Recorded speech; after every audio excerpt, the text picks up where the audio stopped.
Assalamualaikum warahmatullahi wabarakatuh.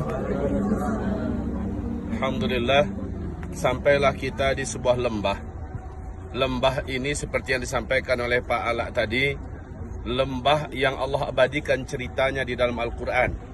Di sini Allah Subhanahu wa Ta'ala telah pernah mengajak Musa AS langsung berbicara, tetapi Allah tidak secara fisiknya turun. Karena engkau takkan sanggup, hai Musa. Gunung yang tinggi besar saja hancur berkeping-keping saat Allah memberikan sinyal kedatangannya untuk kemari. Ya, berarti yang diajak, yang mengajak Musa berbicara ada pohon berapi. Di belakang kita, inilah dia yang disampaikan oleh para pembimbing kita di sini, sesuai dengan yang ada di gambar ini juga.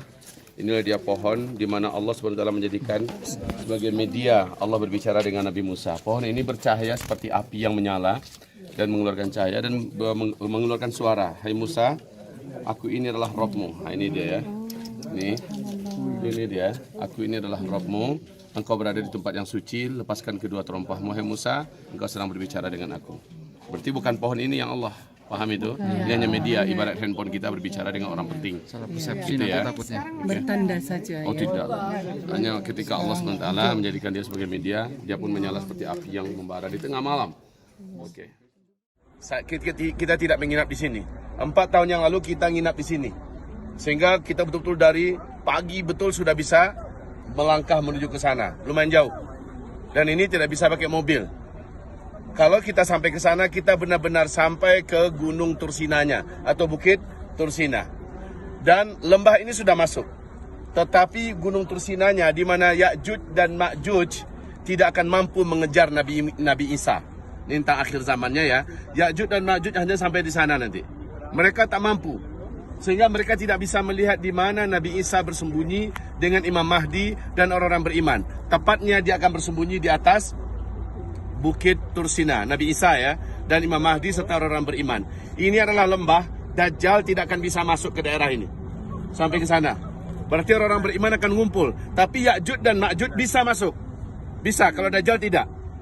Sebegitu kuat dan perkasanya Dajjal, aura kekuatan gaib yang Allah turunkan ke bumi menghalangi Dajjal.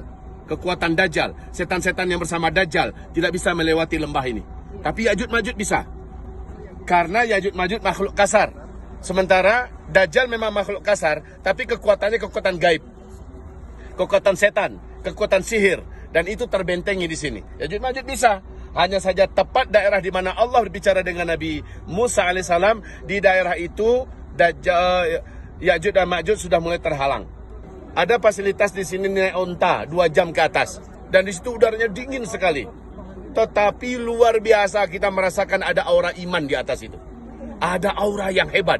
Ya, sekali lagi, daerah ini daerah yang dimana Ya'juj dan Ma'juj akan dihalangi oleh Allah untuk menemui Nabi Isa alaihissalam.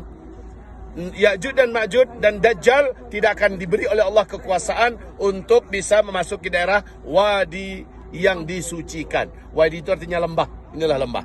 Disucikan oleh Allah Subhanahu wa Ta'ala. Sekali lagi, sebenarnya di sana itu masih ada pohon di mana Allah sebentar jadikan sarana untuk berbicara dengan, masih ada pohonnya sampai sekarang. Oke Bapak Ibu yang kami muliakan, jadi ini adalah tempat di mana Allah Subhanahu wa Ta'ala berkali-kali menyebutkan di dalam bermacam tempat dalam Al-Quran. Dan tempat ini sekali lagi salah satu tempat teraman di muka bumi di akhir zaman. Makin masuk ke dalam, pemandangannya makin indah. Dan situ ada sumber mata air di mana Nabi Musa menolong 2 anak gadis Nabi Syuaib. Di sana ada sumber mata air, sampai sekarang masih ada air. Sampai sekarang airnya masih ada dan menjadi sumber air juga yang tidak pernah putus-putus. Unik ya, di mana-mana yang disentuh oleh Nabi Musa, di situ ada air. Di situ ada air, semacam air yang kemarin kita di lembah Musa di mana ya? Di Yordania. Itu ada air yang sampai hari ini masih bening, tetap mengalir. Di situ tetap saja airnya mengalir dengan sangat stabil ya, airnya bening, bersih dan enak. Begitu juga dengan sumur ini. Jadi di kawasan itu memang Allahu Akbar, saya melihat terlalu banyak tanda-tanda kebesaran Allah masih abadi sampai sekarang.